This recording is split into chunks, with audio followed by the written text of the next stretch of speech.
Lurra eguzki sistemako planeta bakarra da, ura egoera likidoan iraunkorki edukitzeko gai dena. Gainazalaren 70% baino gehiago urez estalita dago, eta 97% itsasoi dagokiena da. Bere ezaugarriengatik, itsasoa energia edukiontzi erraldoia da. Energia iturri gisa duen potentzial guztia ustiatzeak aukeraz beteriko etorkizunera hurbiltzen gaitu. Itsas energia funtsean gradiente termiko ozeanikoan, mareetan, itsaslasterretan eta olatuetan jartzen da agerian. Energia oparoa, etengabea eta agortezina da. Beraz, ustiapen potentzial bikainikoa.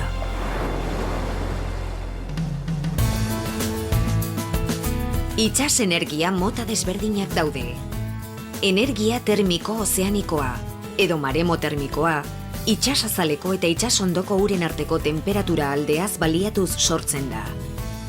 Teknika hau, sakonera handia eta urte osoan eguzkiaren eragin nabarmena duten itsasoetan baino ez da erabilgarria. Mareen eta itsaslasterren energia, edo energia mareomotriza, itsasgora eta itsasberaren artean sortutako itsaslaster eta ur-masak aprobetxatuz sortzen da. Teknika hauek erabili ahal izateko, mareen arteko maila desberdintasun handia eta itsaslaster indartsuak behar dira. Munduko leku gutxitan betetzen diren bi baldintza. Olatuen energia, edo undi motriza, haizeak itsasazalean eraginez sortzen da. Kantauri itsasoak batez beste ia 3 metroko olatuak altxarazten ditu, eta Euskadik energia mota hau ustiatzeko potentzial handia du. 150 kilometro baino gehiagoko kostarekin, eta gaurko teknologiaz baliatuz, urtean 2000 gigabat orduko inguru lor daitezke. Hau da, gure energia elektrikoaren eskari osoaren 10%.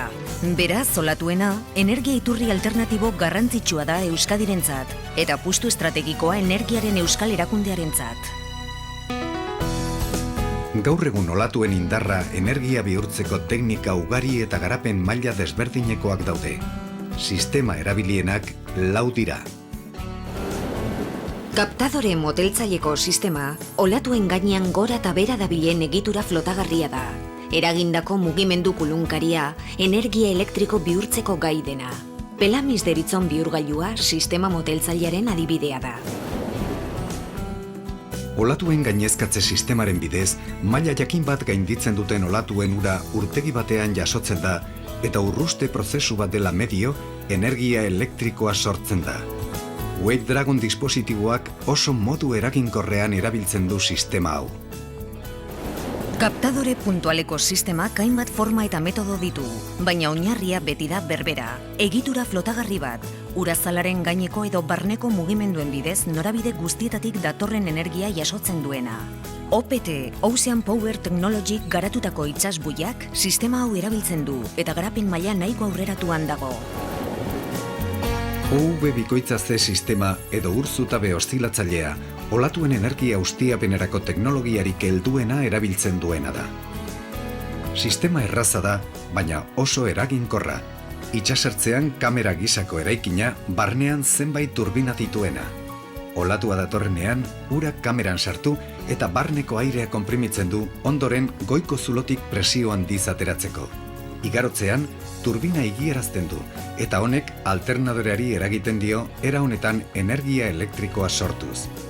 Olatuak atzera egitean, zulo beretik airea xurgatu eta berriro eragiten dio turbinari mugimendu konstantean energia etengabe sortzeko.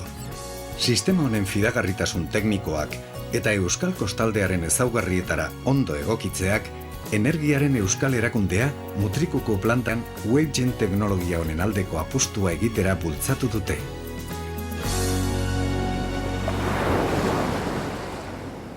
Proiektu hau Euskadiko energia estrategiaren barruan dago, energia baliabide berriztagarrien ustiapen egokiena sustatzeko. Mutrikuko energia proiektua alor honetan aitzindaria da mundu osoan. Europan, OV bikoitza C sistemako beste 2 ustiapen instalazio daude, biak prototipoak eta funtzionamendu mugak dituztenak. Mutrikuko instalazioa multiturbina konfigurazioa duen lehena da. Instalatutako potentzia 296 kilobatekoa da. Bere egiturazko diseinu trinkoari esker, eskatutakoak baino ingurumen prestazio hobeak ditu. Instalazioaren produkzio elektrikoaren aurreikuspena urtean 400.000 kilowatt orduko da. Eta 400 tona CO2 atmosferara igortzea saiestuko da, 50 hektariako baso baten arazte efektuaren parekoa alegia. Eusko Jaurlaritzaren garraio eta herrilan sailaren lankidetza ezinbestekoa izan da Mutrikuko portuko babes dike berrian kokatu ahal izateko. Instalazioak 100 metroko saila hartzen du dikearen kanpoaldean, eta bertan erabat integratuta dago. Instalazio honen xedea aurrerapen tekniko berriei ateak irekitzea da, eta itsasoaren ustiapenak hobetzea, dagoeneko errealitate gisa barrundatzen ari garena. Energiaren Euskal Erakundeak energia iturri honen garapenean duen konfiantza eta konpromiso irmoa BIMEP edo Bizkai Marine Energy Platform proiektuan islatzen da. Olatuen energia bihurgailu sistemak garatu eta ikertzeko itsas azpiegitura handia. Euskadi itsas energiaren alorrean mundu osoan erreferente izateko helburuarekin. Energia iturri berri hau abian jartzea erronka ez ezik, aukera berria ere bada Euskadiko industria sare osoarentzat. Hainbat produkzio sektore baitira beharrezkoak teknologien garapenean inplikatuta daudenak. Baliabide autoktono berriak ustiatzen dituen energia iturria. Hazkunde ahalmen handikoa, berriztagarria, eraginkorra eta garbia. Honelakoxea da olatuen energia. Urrats handia Euskadiren energia garapen iraunkorrerako.